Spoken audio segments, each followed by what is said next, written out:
Bienvenue et bonjour à vous Arnaud Rousseau. Bonjour Sonia Mabrouk. Merci de votre présence. C'est votre grande interview ce matin sur CNews et Europe 1. Vous êtes l'un des visages de la colère des agriculteurs et vous êtes un acteur clé dans ce domaine en tant que président de la FNSEA. Arnaud Rousseau, vous avez passé plus de 3 heures hier à Matignon avec le Premier ministre Gabriel Attal, également avec les jeunes agriculteurs qui ont été reçus ce matin, alors que de nombreux agriculteurs, je le précise, ont dormi sur des autoroutes autour de Paris. La pression est grande, l'attente est tout aussi grande.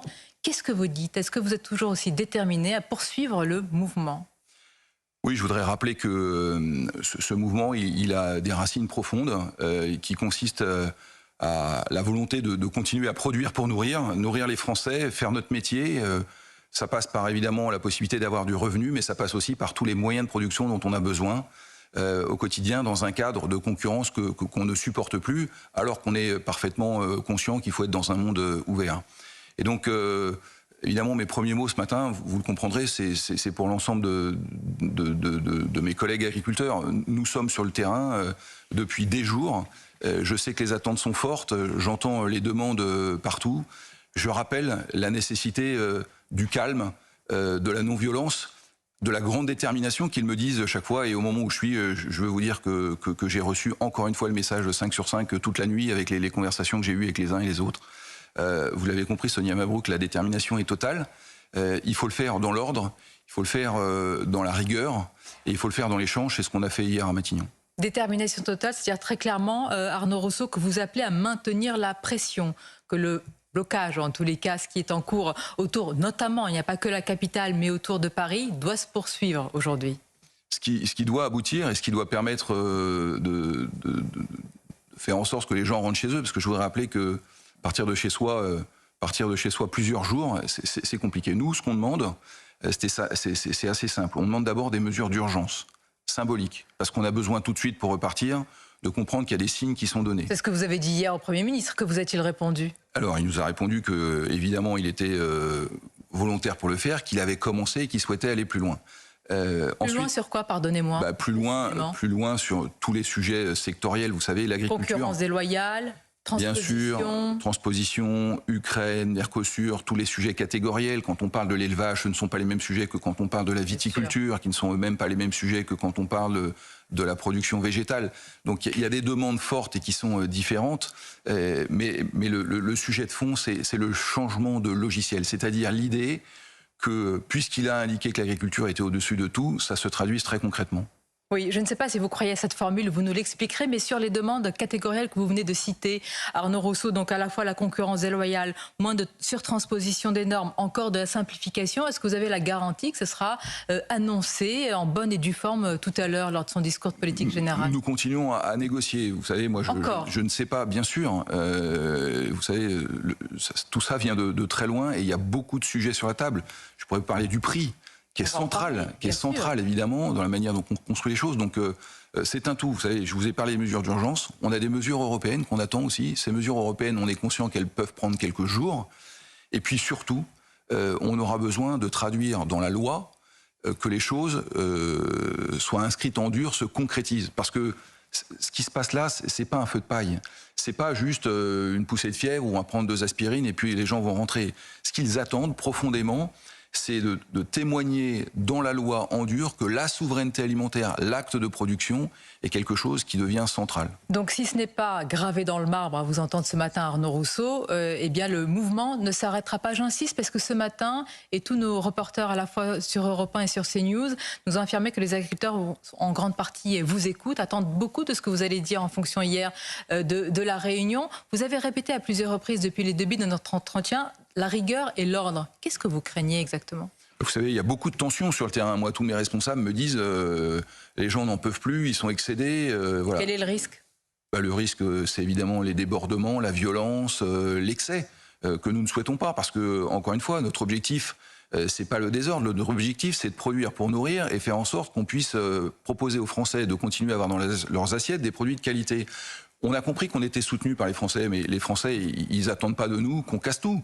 Ils attendent de nous qu'on puisse rentrer dans nos exploitations pour continuer à les nourrir. Et je sais que ce qui se passe en Île-de-France peut aussi causer quelques troubles. Donc tout ça n'a pas intérêt. Bah, vous savez, les gens autour qui de Rungis, notamment, soyons très concrets. Non, mais les gens qui ont mis 2 heures de plus pour rentrer chez eux hier soir, ils ont de légitimes raisons de pas être satisfaits. Moi, ce que je veux leur dire, c'est que nous, on n'est pas là pour les ennuyer, on est là pour les nourrir. Et que le plus court ce sera, et le plus tôt les réponses arriveront, le mieux ce sera. Mais encore une fois, je veux leur dire que notre détermination, elle doit aboutir. Et quand je dis dans la loi, chaque agriculteur, enfin mes collègues, nous savons que ça prendra quelques jours. Et donc on a besoin de le faire. Mais quelques jours, et on a compris qu'il y a en même temps l'attente et la tension très concrètement pour le blocage de Rungis. On a entendu notamment sur notre antenne, celle qui préside Véronique Le Floch, qui préside la coordination rurale. Les tracteurs sont en train de se diriger vers Rungis. Est-ce que vous dites stop ? Il n'y a pas besoin d'aller jusque-là, pas la peine de bloquer ce qu'on appelle le ventre de Paris. Vous savez, moi je suis agriculteur en Île-de-France, donc je connais bien cette région. Et je connais bien Rungis et les gens qui y travaillent, et notamment un certain nombre de mes collègues, qui tous les matins vont livrer leurs produits. Nous avons depuis le début de cette action fait le choix de ne jamais aller à Rungis. Parce que notre objectif, c'est pas d'affamer les Français, on veut les nourrir. Et donc ceux de nos compétiteurs syndicaux qui veulent aller à Rungis pour faire le coup de force, nous, on a dit depuis le début que c'était pas une bonne idée. Voilà. Donc après, chacun prend ses responsabilités. Je le dis aussi parce que on aura des élections professionnelles dans 1 an. Mais dans le moment dans lequel on est, c'est pas le temps de la campagne. Il viendra. Et les agriculteurs, ils sont bien assez grands pour savoir ce qu'ils ont à faire. Mais dans le moment dans lequel on est, l'objet, c'est comment on sort de l'agriculture, de la situation dans laquelle elle est, et comment surtout on fait pour que le changement de logiciel attendu par le gouvernement prenne forme. On y vient. Mais est-ce que vous avez encore la main ? Je dis les têtes syndicales, Arnaud Rousseau, est-ce que la base, comme on dit souvent, n'est pas en train de déborder les têtes syndicales et le mouvement n'est plus maîtrisable ? Écoutez, au moment où je vous parle, il l'est, mais un agriculteur, vous savez, c'est un chef d'entreprise, il est responsable de ses actions. Donc si les gens veulent déborder, voilà, moi ce que je dis juste, c'est que qui va négocier avec le gouvernement ? Qu'est-ce qu'on veut ? Le chaos ? Nous, depuis toujours, l'histoire de notre syndicat, c'est la responsabilité, c'est l'exigence et la responsabilité. Et donc le mandat qui m'a été donné par les gens que je représente, par mes collègues agriculteurs, le mandat qui m'a été donné, c'est avec l'ensemble des administrateurs de la FNSEA de négocier avec le gouvernement. Pas dans n'importe quelles conditions. On a des revendications claires qu'on a portées au gouvernement. Mais si on veut plus de dialogue, si on veut juste la violence, eh bien ça ne sera pas chez nous. C'est un avertissement clair que vous lancez ce matin. S'il y a le moindre débordement, s'il se passe quelque chose tout à l'heure, et on ne l'espère pas évidemment autour de Rungis ou ailleurs, ça sera terminé. Non, mais moi, j'appelle aussi le monde des médias à ne pas mettre de l'huile sur le feu. Vous savez, c'est un moment difficile pour tout le monde. C'est un moment difficile pour les agriculteurs parce qu'ils attendent beaucoup. Je pense que le gouvernement a maintenant pris le message, et je dis très clairement, mais je l'ai déjà dit, que ce qui a été fait vendredi a heurté un certain nombre d'agriculteurs. C'est-à-dire de la communication sur 3 ballots de paille, en faisant des annonces et en se tapant dans le dos. C'est beaucoup plus ce qui est attendu. Je crois que le Premier ministre a entendu le message très clairement. Changement de logiciel, hein, vous dites Arnaud Rousseau, rentrons dans le détail. Changer de logiciel, c'est-à-dire voir les choses totalement différemment. Par exemple, hier, le président de la République, Emmanuel Macron, qui se rendra jeudi à Bruxelles, affirme que les négociations et tout ce qui est en cours sur le Mercosur est à l'arrêt. À l'arrêt, pas terminé. Est-ce que vous demandez des garanties ? Non, mais je suis obligé de reconnaître que depuis le début, le président de la République a porté cette position un peu seul en Europe, et qu'évidemment, on n'est pas tout seul en Europe, on décide à 27. Donc on ne peut pas arriver comme ça en expliquant qu'on va aligner tout le monde. Mais je redis que pour nous, cet accord, il est le symbole de ce qu'on ne veut plus, c'est-à-dire un monde dans lequel on nous demande de produire avec des conditions les plus élevées de la planète et qu'on n'exige pas de nos contreparties. Donc ça va dans le bon sens. Est-ce qu'il est suspendu ? Est-ce qu'il y aura des conséquences ? Je ne sais pas. Est-ce qu'on sortira l'agriculture de cette négociation ? Je ne sais pas, mais en tous les cas, l'engagement du président de la République à Bruxelles est décisif. Pourquoi ? Parce qu'à Bruxelles, c'est une grande partie des questions agricoles qui s'y décident. Et notamment quand on parle des conditions de production, je veux parler du Green Deal et de son volet agricole qui s'appelle le Farm to Fork, hein, de la fourche à la fourchette. On est clairement dans un volet décroissant. On ne peut pas rester dans cet état-là. Ça se traduit par des mesures de non-production qui ne sont pas possibles en ce moment. Quand on voit ce qui se passe en Ukraine, ça se traduit par des contraintes, notamment sur les prairies en élevage. Ça se traduit par des directives sur l'élevage industriel qui ne satisfont pas les producteurs français, qui sont essentiellement des élevages familiaux. Enfin, je pourrais multiplier les exemples. Donc attendez, vous êtes en train de dire que cette Europe-là est en train de prôner un modèle de décroissance. Je dis que ce qu'il y a dans le Farm to Fork, clairement, est décroissant. Mais ça n'est pas un projet porté notamment, pardonnez-moi, par Pascal Canfin, qui fait partie de la majorité aussi présidentielle. Oui, mais je vois aussi les fractures au sein de la majorité. Je vois très bien les fractures au sein de la majorité, mais encore une fois, je laisse la politique à ceux qui la font. Moi, je représente les agriculteurs. Nous voulons une ligne de lecture dans laquelle l'Europe ne désarme pas sur le plan de la souveraineté alimentaire. Je crois que c'est assez clair comme vision. On veut continuer à nourrir les Européens. Mais comment on fait, par exemple, sur le poulet ukrainien, sur le sucre également? Est-ce qu'on rétablit des quotas? Est-ce que sur un pays en guerre, on se dit, eh bien, il faut protéger d'abord les agriculteurs et les éleveurs français? D'abord, on dit c'est important de soutenir les pays qui se battent pour la démocratie, la paix et leurs frontières. Donc, on a toujours dit ça. Mais quand on est sur le volet agricole, l'Ukraine est un grand pays agricole, dont d'ailleurs les conditions de production n'ont rien à voir avec celles qu'on exige en Europe. On dit simplement qu'il y a un certain nombre de cadres à mettre, dont des clauses de sauvegarde. Ça veut dire quoi? Ils ne sont pas mis selon vous? Tout simplement parce que je pense que l'Europe n'a pas réagi assez vite. Mais vous savez, au moment où il y a une crise en France agricole, nos amis belges ont démarré hier, les Allemands depuis près d'un mois, les Polonais, les Roumains, les Italiens m'ont appelé hier pour dire que voilà. Donc ce sujet de Green Deal, c'est pas un sujet franco-français. Ce sujet de Green Deal, c'est tous les pays européens qui disent on s'est trompé. Et bien quand on se trompe, on remet l'ouvrage sur le métier. Et puis, on fait en sorte d'améliorer les choses. Ça prendra quelques semaines. Ça sera un sujet des élections européennes. Parce qu'il va falloir qu'on dise très clairement ce qu'on veut. Nous, ce qu'on veut, c'est affirmer notre souveraineté. On importe en France plus d'un tiers de notre alimentation. Alors, on est content de pouvoir consommer des produits d'ailleurs. Par exemple, quand vous prenez un café ce matin, et j'imagine qu'un certain nombre de gens qui nous écoutent sont en train de boire un café, il ne sera pas français demain matin. Bon, donc... être dans un monde ouvert, c'est important, mais assumer notre souveraineté. Quel coût paie-t-on aujourd'hui à notre absence de souveraineté énergétique? Plus 35% sur la facture d'électricité des Français. Eh bien, nous, on ne veut pas vivre ça sur l'alimentation. Il ne faut pas qu'on désarme sur le plan de la production agricole. C'est ça qu'on porte sur mes. C'est-à-dire que ce qui est arrivé à notre secteur énergétique peut arriver aussi à notre secteur agricole. On en est là aujourd'hui. Bien sûr. On a perdu 100 000 agriculteurs entre 2010 et 2020. On n'est plus que 400 000 en France. Donc les querelles entre nous, c'est très sympathique, mais en fait, c'est pas à la hauteur de l'enjeu. L'enjeu, c'est qu'est-ce qu'on veut faire de l'agriculture dans les 20 prochaines années, qui sera un vecteur, je le dis, d'alimentation, mais demain d'énergie renouvelable et de production, et puis surtout du volet du levier environnemental, que je n'oublie pas, parce qu'on oppose agriculture et environnement. Moi, je ne le fais pas, parce que l'un n'ira pas sans l'autre.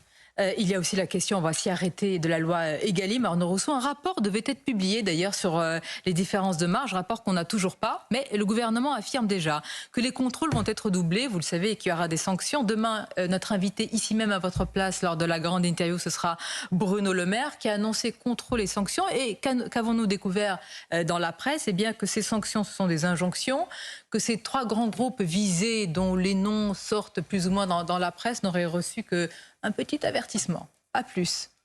Bon, d'abord, qu'il y ait des contrôles qui soient diligentés, c'est normal. Et puis, s'il y a des gens qui sont contrevenants, qui soient punis, c'est normal aussi. Voilà. Nous, ce qui nous intéresse, c'est comment on rend plus robuste cette loi et qu'on fasse en sorte que la matière première agricole ne soit pas attaquée. Donc ça, on en discute. Hier soir, on a passé beaucoup de temps sur ce sujet. Mais parce que la question du prix... donne le Premier ministre? Attendez, à part de dire, oui, il faut que la loi soit appliquée, pardonnez-moi, mais ceux qui nous regardent sur CNews et nous écoutent sur Europe 1, ils disent heureusement qu'un responsable dit que la loi doit être appliquée. Oui, mais c'est ça. Jusque-là, c'est assez facile et ça ne nous aurait pas pris 3h30, je vous le concède. On est rentré dans les sujets. Comment on fait, par exemple, pour qu'on s'assure que la construction du prix en marche avant, c'est-à-dire la prise en compte du coût de production interprofessionnel dans la construction du prix, soit prise en compte avant les négociations entre industriels et grandes distributions. Il y a un sujet de timing.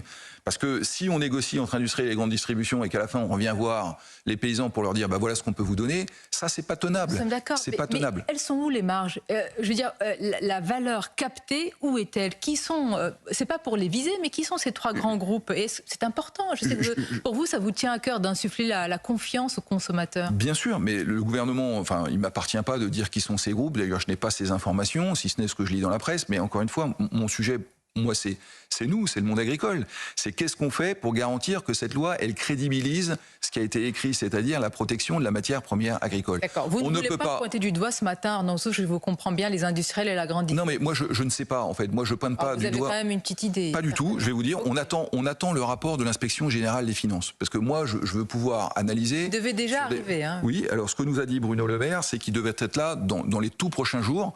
Donc là, on l'attend évidemment avec impatience. L'intérêt, c'est de savoir où sont les marges et comment se construit encore une fois le prix. Mais vous savez, l'agriculteur, il comprend, c'est compliqué de comprendre le contenu de la loi Egalim. Lui, ce qu'il comprend très bien en revanche, c'est quand on lui explique qu'on va lui demander une fois encore de la déflation sur son prix de matière première agricole. Et ça, c'est plus possible.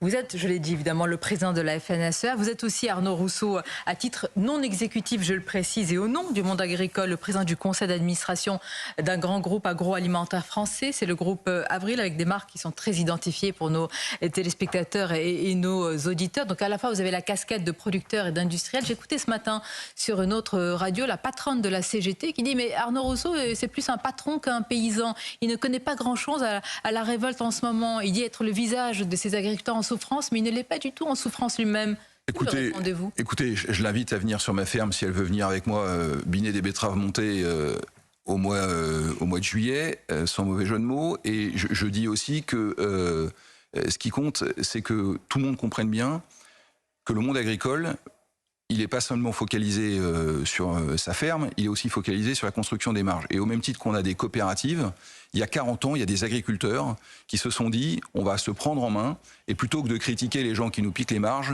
eh bien on va faire le travail nous-mêmes. Et donc ils ont construit un groupe et qui sera toujours présidé par un agriculteur, après moi, qui est avec des capitaux agricoles et qui ne redistribue aucun dividende. Ça, je pense que Madame Binet ne le sait pas. Elle ne sait pas, voilà. À bon entendeur. Mais, vous êtes toujours en résonance avec ce monde agricole, par exemple sur le GNR, sur le fameux gasoil non routier. Il est vrai qu'il y a quelques mois, Arnaud Rousseau, quand vous étiez en négociation avec Bruno Le Maire, vous êtes parti dans ce sens-là. Vous n'avez pas vu l'étincelle sociale prendre. Alors d'abord, je prends mon mandat, il est le fruit de la légitimité d'un conseil d'administration. Vous savez, mon premier vice-président est viticulteur, le deuxième vice-président de la FNSEA est éleveur bovin dans le Cantal, et la légitimité, c'est important pour agir. Ensuite, je vais vous dire, le sujet de fond, c'est que les gens qui ont un problème avec le message attaquent le messager. C'est une vieille ficelle. Le sujet, c'est pas Arnaud Rousseau. Les agriculteurs sur le terrain, dans les autoroutes aujourd'hui, ils s'en moquent.